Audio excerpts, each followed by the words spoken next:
Welcome back again to the new learning video. Today, we are diving deep into one of the absolute cornerstones of the cloud, something that powers a huge chunk of the internet, Amazon S3. I mean, just stop and think about that number for a second. It's insane. Every single photo, every email, every little bit of data from every app on your phone, it has to go somewhere. And this data explosion created a huge problem. How in the world do you store all of it in a way that's cheap, safe, and can basically grow forever? Well, that's where services like S3 come into play. You know, this Valley analogy is honestly the perfect way to think about it. It's not like a hard drive on your computer. With S3, you just hand over your file, which it calls an object, and it takes care of the rest. You don't have to worry about space or security or anything. It just works. All you need to remember is the key to get your file back. Now, let's talk about what makes S3 so special. That number you see there, the 99.9999999% durability, that's called 11 nines. And to put that into perspective, it means if you stored, say, 10 million files in S3, you could expect to lose just one of them about every 10,000 years. It's an absolutely mind-boggling level of reliability. And on top of that, it's serverless, so you don't manage any machines and you only pay for exactly what you use. Okay, so we know it's incredibly powerful and reliable, but what do people actually do with it? Let's take a look at some real-world examples, and you'll probably be surprised how often you're using S3 without even knowing it. I mean, the list is huge. Of course, you've got the obvious stuff like backups, but people also host entire websites directly out of S3. No servers needed. It's also the backbone for what we call data lakes, where companies dump massive amounts of data for analysis.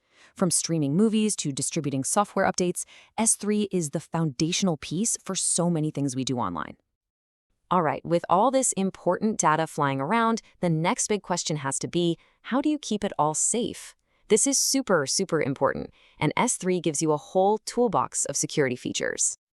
You'll hear this a lot in the cloud world. Security is job zero.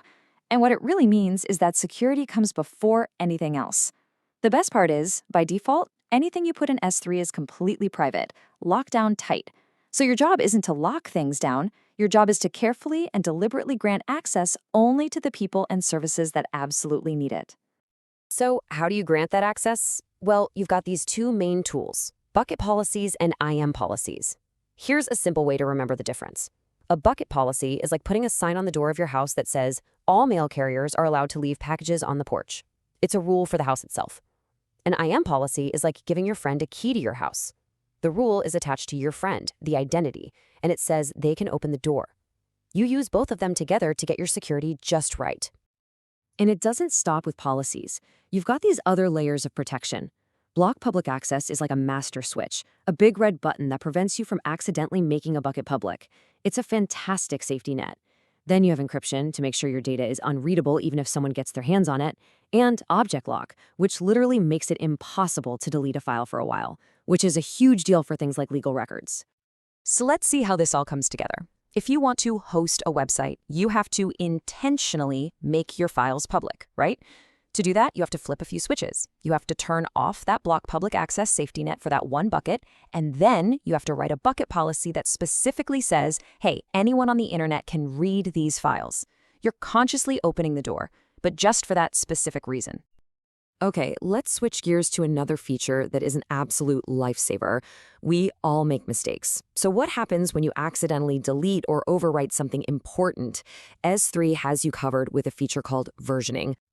I mean, come on, who hasn't? You hit save and instantly regret it. Or you delete a folder and your heart just sinks. Well, when you enable versioning on an S3 bucket, you basically get a magical undo button for every single file inside of it. See, when versioning is turned on, S3 never really overwrites a file. It just keeps the old copy and creates a new version on top. And if you delete a file, it doesn't actually go away. It just gets what's called a delete marker. This means you can go back in time and restore any previous version of any file, or bring back a file you thought was gone forever. It's a total game changer.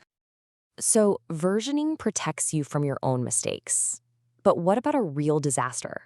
Like, what if an entire data center gets knocked offline by a storm? For that kind of protection, S3 gives us replication. The idea here is pretty simple.